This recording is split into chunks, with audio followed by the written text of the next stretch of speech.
Will you be high when you fight Jake Paul? Oh, I'm gonna be so high off life, yeah. You'll be high on life. Will you be high on marijuana as well? That's a possibility, too. It is a possibility.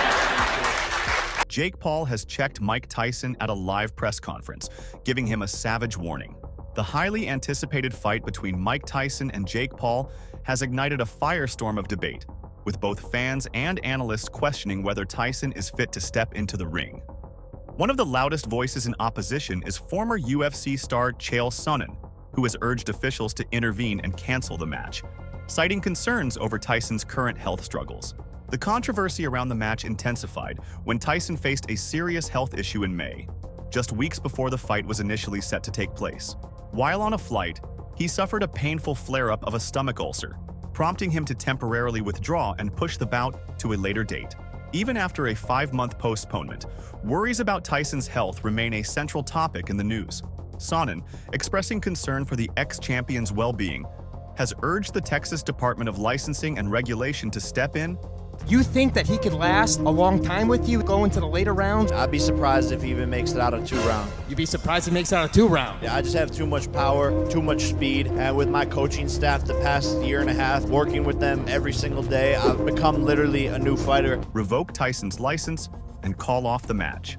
In a recent Instagram post, Sonnen shared his concerns, admitting he wasn't completely certain about Tyson's medical condition, but stressed its seriousness, noting it was grave enough to force the former champion off the plane and into a wheelchair.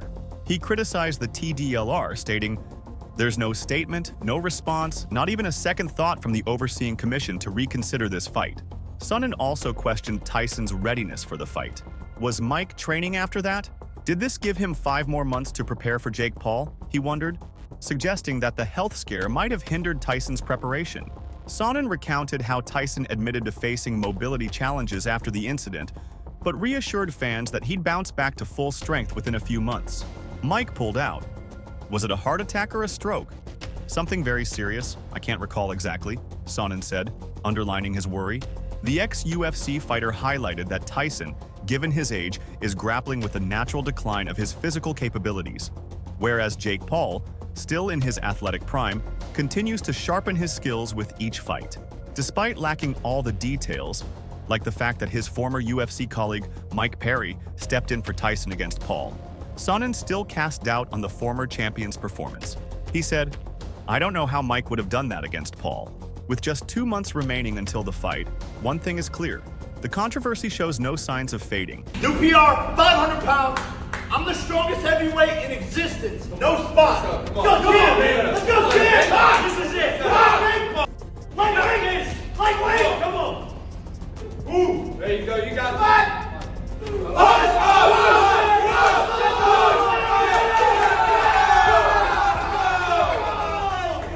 Down low, better play, better pick. And debates over whether Tyson should step into the ring will keep flooding social media as the big day draws near.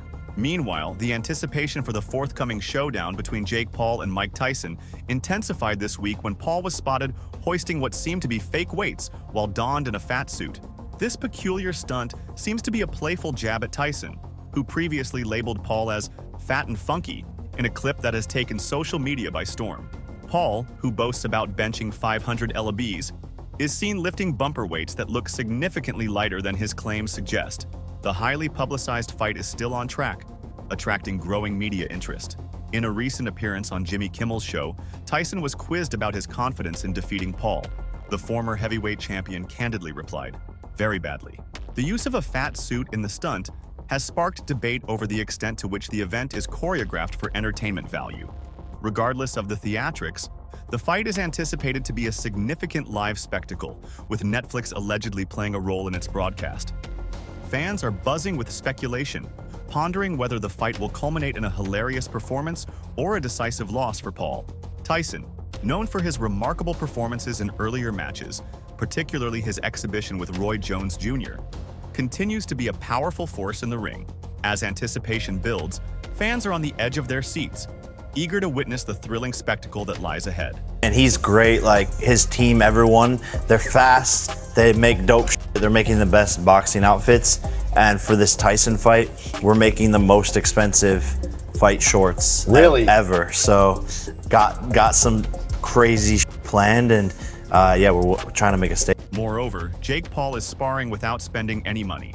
In a video with Complex's Joe LaPuma at Stadium Goods in New York, Paul casually mentioned that he'll be rocking the most expensive fight shorts ever, with the whole outfit priced at a cool $1 million. That's one way to fight in style.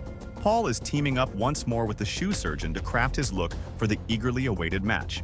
Previously, he donned a $100,000 ensemble featuring bespoke Travis Scott X Air Jordan, one boxing boots paired with a striking black and white jacket. This isn't the first instance of Paul aiming to surpass the $1 million mark for his boxing gear. He mentioned that his shorts for the rematch against Tyron Woodley would be valued at approximately $1.2 million. Paul's luck continued when he defeated the former UFC champion via 6th-round knockout, wearing those shorts. Paul and Tyson are slated to face each other on November 15th at AT&T Stadium. This matchup was initially scheduled for July 20th, but an ulcer problem that arose for Tyson in May necessitated the postponement. This marks Tyson's first sanctioned boxing match since 2005. His most recent ring appearance was an exhibition bout against Roy Jones Jr. in November 2020. Paul boasts an impressive 10-1 record in his professional boxing career. His latest victory came on July 20th at Amalie Arena in Tampa, Florida, where he defeated Mike Perry by TKO after Tyson was unable to compete that day. Mike Tyson faces a significant challenge as he gears up to battle Jake Paul, the YouTube sensation turned professional boxer. We need hair and makeup. You guys are gonna see Mike is gonna come up on stage like do something a little crazy.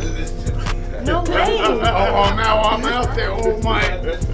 Look. Wait, Mike, who are you fighting? Let me You're see. fighting one of those boys, right? Remember the eye. 1,000 years is on you. Stanislavski. Lee Strasberg. In the lead-up to this much-anticipated match, Iron Mike is throwing jabs at his Cleveland-born rival on social media. You might be curious about how this ties into Hollywood legends, though. Here's the story. As he gears up for his highly anticipated match on November 15th at Arlington's AT&T Stadium, the baddest man on the planet has been providing insights into his training and daily life through his YouTube series Behind the Mic.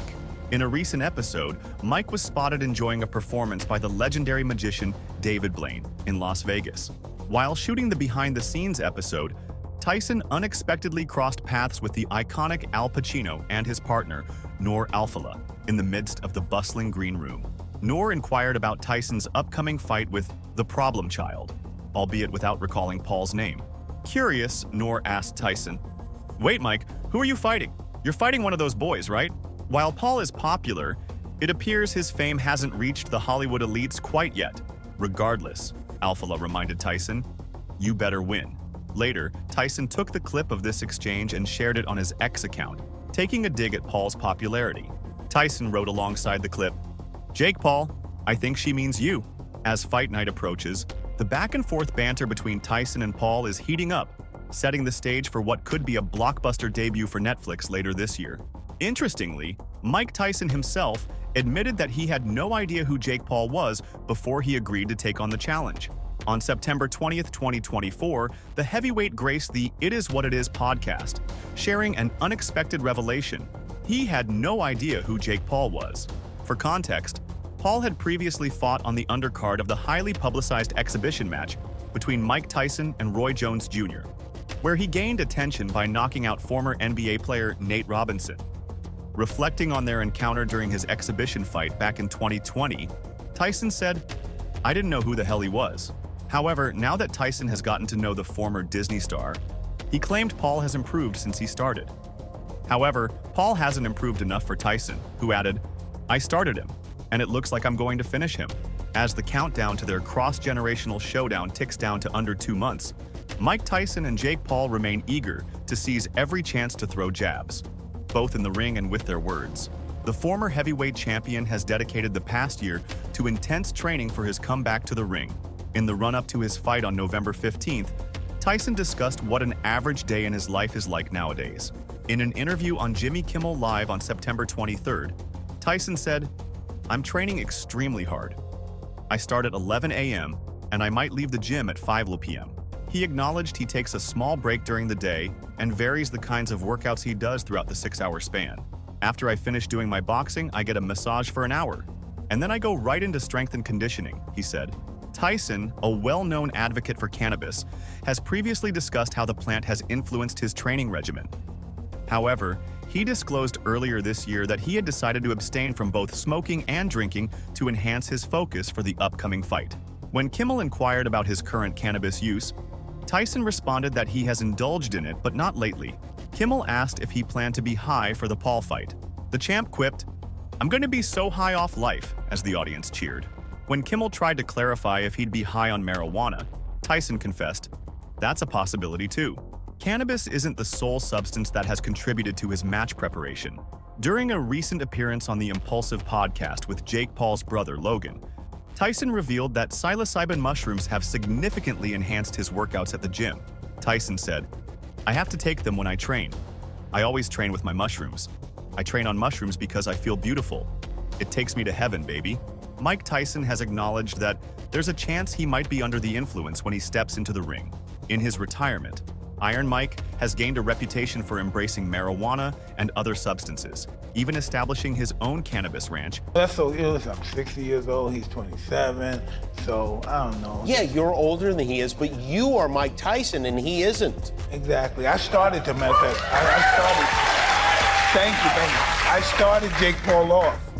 Can I ask you, how did you start him off? On my fight with Roy Jones, I allowed him to fight on the card, and I decided I started him, and I'm gonna. And launching a line of CBD products. From the outset, Kimmel expressed his confidence in the former heavyweight champion's ability to triumph over the problem child, who boasts a professional record of 10-1. However, he probed Tyson about his marijuana use, questioning whether it played a role in his training regimen. Tyson replied candidly, "Not really. I have smoked, but not anytime soon." Tyson revealed that he has been dedicating as much as 6 hours each day to his training regimen for this fight. He confidently suggested that it would be a very good idea for Kimmel to place a wager on him winning against Jake Paul. The matchup has drawn significant backlash from both fans and analysts, largely due to Tyson's long absence from professional fighting since his knockout defeat to Kevin McBride in 2005. At nearly 60 years old, he is more than twice Jake Paul's age. Despite this criticism, Tyson remains undeterred, convinced he has unresolved issues with Paul. He noted that he started Jake Paul off, alluding to Paul's appearance on the undercard of Tyson's exhibition match against Roy Jones Jr. in 2020. Tyson has therefore stated, "I've decided that I started him, and now I'm going to finish him. In this particular fight, he has to go." Jake Paul's journey has evolved significantly since his appearance on the undercard of the Mike Tyson vs. Roy Jones Jr. bout in November 2020. During that event, he faced off against Nate Robinson, securing a decisive victory with a knockout in the second round. Since that bout, Paul has carved out a remarkable reputation in the realm of professional boxing, amassing an impressive record of 10 wins and only 1 loss. His accolades include significant triumphs over well-known MMA figures such as Anderson Silva, Nate Diaz, and Tyron Woodley. In his upcoming challenge, the ex-Disney star is set to face off against Tyson on November 15th at AT&T Stadium in Arlington, Texas.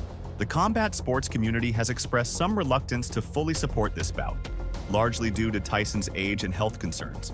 However, the 58-year-old boxing legend is determined to approach the fight with gravity, stating that he aims to put an end to Paul's boxing ambitions. During a recent appearance on Jimmy Kimmel Live, Tyson discussed the possibility of a fight with Jake Paul, mentioning that he was now 60 years old while Paul was only 27.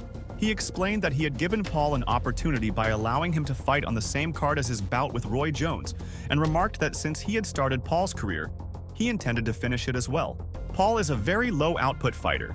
He is nonetheless 34.48% more active than Tyson was in 2020. It remains to be seen if this significantly shifts for the former undisputed heavyweight champion in his upcoming match. However, it is unlikely that he will set a significantly faster pace as he gets closer to 60. Tyson connected with fewer than 10 punches in each round against Jones Jr., and alarmingly, he didn't land a single jab during the 2nd and 8th rounds. This raises significant concerns, as the jab is crucial for establishing the rhythm and setting up subsequent strikes. He landed a striking total of 57 power punches throughout the 8-round bout. while managing to connect with just 10 jabs. Paul, on the other hand, averages 18.3 jabs per round. 8 two-minute rounds will make up the fight, and Tyson is now only able to finish 6 rounds of sparring. "It's hard to walk right now," he told USA Today after a recent 6-round spar. He added, "But 2 months from now, I'm going to be perfect. The fight is won in the gym. Listen, I'll do anything that will help me. I'm going to enjoy my time here tonight with all my childhood friends, and the hell with Jake Paul." Meanwhile, NFL player Travis Kelce has sparked controversy by casting doubt on the validity of the November 15th fight between Mike Tyson and Jake Paul. Promoter Eddie Hearn and ex-boxer Paulie Malignaggi are expressing skepticism about the merits of this matchup. Hearn described the sight of Tyson putting on the gloves at age 58 as tragic, while Malignaggi warned that if Paul were to seriously injure Tyson, it could lead to a potential ban on the sport altogether. However, Kelce, the boyfriend of Taylor Swift, has added his opinion to the discussion by placing a wager on Paul, popularly known as the Cleveland Kid. According to World Boxing News, he said, "I'm taking the Cleveland Kid, Paul, even though Mike is the baddest man on the planet. Golly, I feel silly saying that, but I will take Jake with the youth. I don't know about the knockout. Are they allowed to knock each other out? I don't know about a knockout, man. I've never seen Mike get knocked out, though." Tyson was renowned for his incredible power in the ring. Time has inevitably dulled the speed and strength that once defined his prowess. As he prepares for his return to the ring later this year, he faces the challenges of age head-on. He has lately revealed the physical strain that training imposes on him, admitting that he often finds it hard to walk after sessions. Additionally, he must undergo a medical examination prior to his match against Paul. Boxing analyst Malignaggi has raised concerns regarding the fight, expressing worries that a powerful blow from Paul could have devastating consequences for Tyson, possibly leading to a major crisis in the sport. Malignaggi cautioned, "Head blows from young, strong guys at Mike's age aren't good," elaborating on the heightened risks that older fighters face when taking hits compared to their younger counterparts. He warned of the catastrophic consequences that could follow if something like that happened. People would be calling for the sport to be banned. Personally, I don't think this fight with Jake Paul should happen. You can show highlights of Mike from the 80s, but the guy stepping into the ring won't be that same Mike Tyson. Make sure to check out some of our other videos on the screen if you enjoyed this one.